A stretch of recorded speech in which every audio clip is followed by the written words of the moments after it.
ভারতের সঙ্গে কোনো অন্যায় আপোস হবে না বলে জানিয়েছেন বৈষম্য বিরোধী ছাত্র আন্দোলনের সমন্বয়ক হাসনাত আবদুল্লাহ। সোমবার রাত 10টার দিকে সামাজিক যোগাযোগ মাধ্যম ফেসবুকে এক স্ট্যাটাসে তিনি এসব কথা বলেন।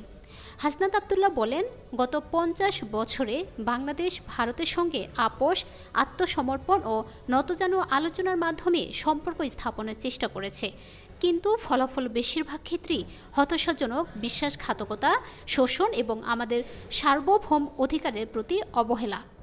তিনি বলেন, এখন সময় এসেছে নতুন এক দৃষ্টিভঙ্গির। আগামী দিনগুলোতে বাংলাদেশ ভারতের সঙ্গে সমতার ভিত্তিতে দৃঢ় প্রত্যয় এবং স্পষ্টতার সঙ্গে সম্পর্ক স্থাপন করবে, আর কোনো অন্যায় আপোস হবে না। আমরা যা ন্যায়সঙ্গতভাবে আমাদের অধিকার তা দৃঢ়ভাবে রক্ষা করব এবং দাবি করব। তিনি আরও বলেন, বাংলাদেশ ভারতের ছায়া নয়, বরং আত্মবিশ্বাসী ও সক্ষম অংশীদার হিসেবে অথবা প্রয়োজন হলে দৃঢ় প্রতিদ্বন্দ্বী হিসেবে দাঁড়াতে চায়।